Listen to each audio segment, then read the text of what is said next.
வரைக்கும் எத்தனையோ case deal பண்ணிருக்கேன். But this is something peculiar. நாவலூர்ல நம்ம புது கன்ஸ்ட்ரக்ஷனுக்கு எல்லா அப்ரூவலுமே வந்துருச்சு. நம்ம பட்ஜெட்டை ஃபைனல் பண்ணி அக்ரிமெண்ட்ஸ் எல்லாம் சைன் பண்ணிட்டு ஆரம்பிச்சிடலாம் sir. Okay sir, thank you sir. Hi Abhi. என்ன பிரதர், உன் ஃபர்ஸ்ட் ப்ராஜெக்ட் ஓகே ஆயிடுச்சுன்னு கேள்விப்பட்டேன். கங்க்ராட்ஸ். தேங்க்ஸ் அர்ஜுன். ஆசம். நீ கூட பெங்களூருக்கு ஒரு லெதர் கார்மெண்ட்ஸ் விஷயமா போனல்ல? ஆமா. உனக்கு ஃபர்ஸ்ட் ப்ராஜெக்ட் ஓகே ஆயிடுச்சுன்னு கேள்விப்பட்டேன். என்னோட வாழ்த்துக்கள். தேங்க்ஸ் அபி. அம்மாவும் அப்பாவும் நம்ம மேல ரொம்ப நம்பிக்கை வச்சு பிசினஸ பிரிச்சு கொடுத்திருக்காங்க. அத சக்சஸ்ஃபுல்லா பண்ணி காட்டி அவங்கள சந்தோஷப்படுத்தணும்னா. கரெக்டா அர்ஜுன். அம்மாவோட கனவு ஆசைகளை நம்ம பெரிய லெவலுக்கு கொண்டு போகணும். இந்த பிசினஸ பல மடங்கு பெருக்கணும். அதனால இது யாரு பெஸ்டா பண்றாங்கன்னு நமக்குள்ள ஒரு போட்டி வச்சுக்கலாமா? நமக்குள்ள யாரு பிசினஸ நல்லா கொண்டு வராங்கன்னு போட்டியா? அவ்வளவுதானே? எனக்கு ஓகே. ஓ, பாத்துருவோம்டா. நீங்க பேசுறத நான் கேட்டுட்டு தான் இருந்தேன். அம்மா, காஃபி குடிங்க. உங்களுக்காக என் கையால நானே போட்டு கொண்டு வந்தேன். என் ஆசையை நிறைவேற்றுறதுக்கு 2 பேருமே உழைக்கிறீங்கல்ல, அதனால தான் நான் காஃபி போட்டு கொண்டு வந்தேன். காஃபி சாப்பிடுங்க.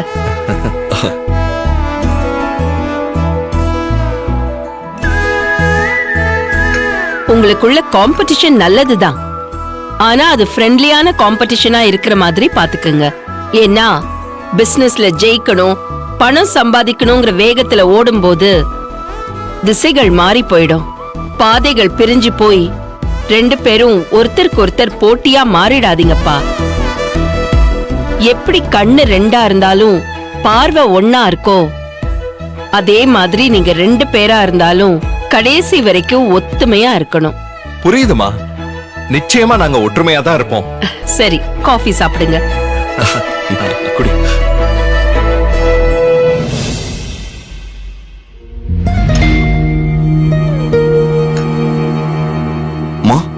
என்னம்மா ஏதோ யோசிச்சுட்டே இருக்கீங்க? ஆமா, நானும் கவனிச்சேன். ஏமா ஒரு மாதிரியா இருக்கீங்க? அம்மா. அபி, அர்ஜுன், எனக்கு உங்க 2 பேரையுமே ரொம்ப பிடிக்கும்பா. அது எங்களுக்கு தெரியுமா? புதுசா சொல்ற மாதிரி சொல்றீங்க. ஆனா ஒரு கட்டத்துக்கு மேல நான் உங்க 2 பேரையுமே நல்லாவே பாத்துக்கலப்பா. அப்படிலாம் எதுவும் இல்லம்மா. ஏமா இப்படி ஃபீல் பண்றீங்க?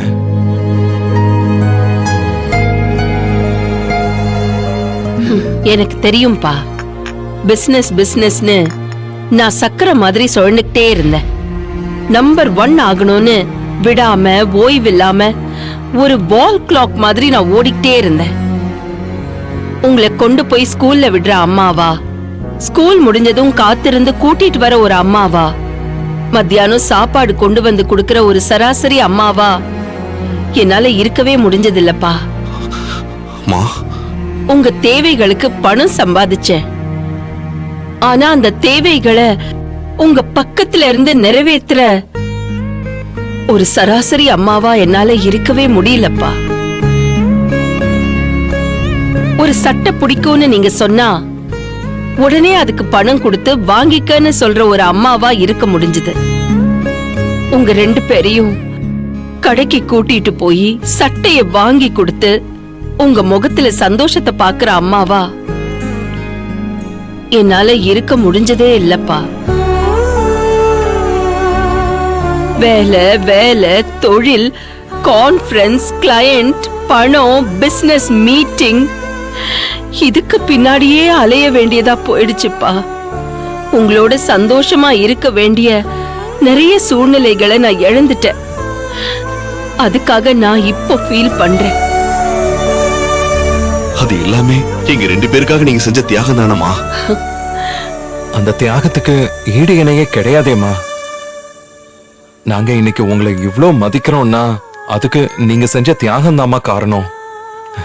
நீங்க இல்லனா நாங்க நாங்க இல்லம்மா.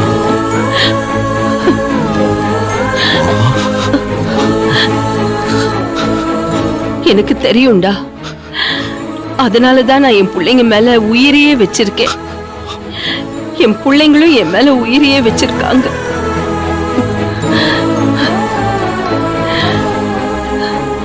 அபி, உனக்கு தேவிய ரொம்ப பிடிக்குமாப்பா? உங்களவுக்கு இல்லம்மா, உங்களதாமா ரொம்ப பிடிக்கும். உங்களுக்கு அப்புறமா தாமா தேவி எனக்கு பிடிக்கும். இப்ப ஏமா இதெல்லாம் கேக்குறீங்க? ஒண்ணு இல்ல அபி, சும்மாதான் கேட்டேன்.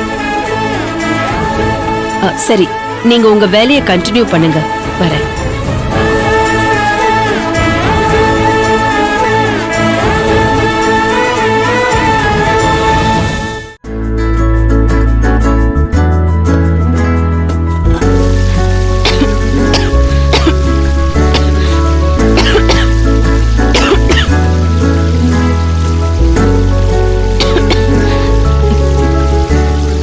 திடீர்னு எப்படி இருமல் வந்துச்சு உனக்கு?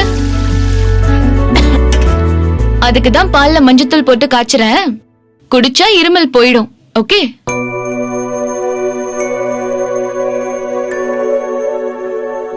அக்கா, உன்கிட்ட தான் பேசிட்டு இருக்கேன்.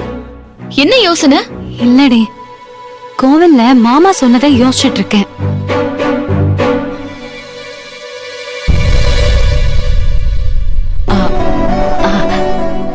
இல்லடி, அத்தை ரொம்ப நல்லவங்கன்னு மாமா சர்டிபிகேட் கொடுக்கறாரு. உண்மையாவே நம்ம அத்தை அப்படி இருந்தா ரொம்ப நல்லா இருக்கும்ல. அக்கா, நம்ம தனியா இருக்கும்போது செல்வநாயகினே சொல்லு. அது அத்தை இல்ல, சொத்தன்னு இந்த வீட்ல இருக்க நம்ம 2 பேருக்கு மட்டும்தான் தெரியும். நமக்கு தெரியுது, மாமாவுக்கு தெரியலையே. அவங்கள அவர் அவ்ளோ புகழ்றாரு.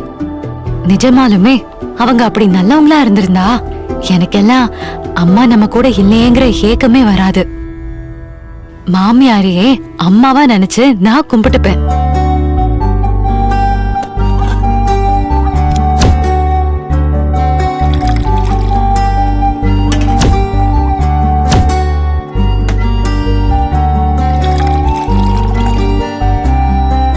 இங்க பாருக்கா, மாமாவோட பாயிண்ட் ஆஃப் வியூல இருந்து அவரோட பொண்டாட்டி அவருக்கு நல்லவங்களா தெரியறாங்க. அது தப்பே இல்ல, அது இயல்புதான். ஆனா பிறவி குணம்னு ஒண்ணு இருக்கு தெரியுமா? அது என்னைக்குமே மாறாது. இந்தா பாலக்குடி.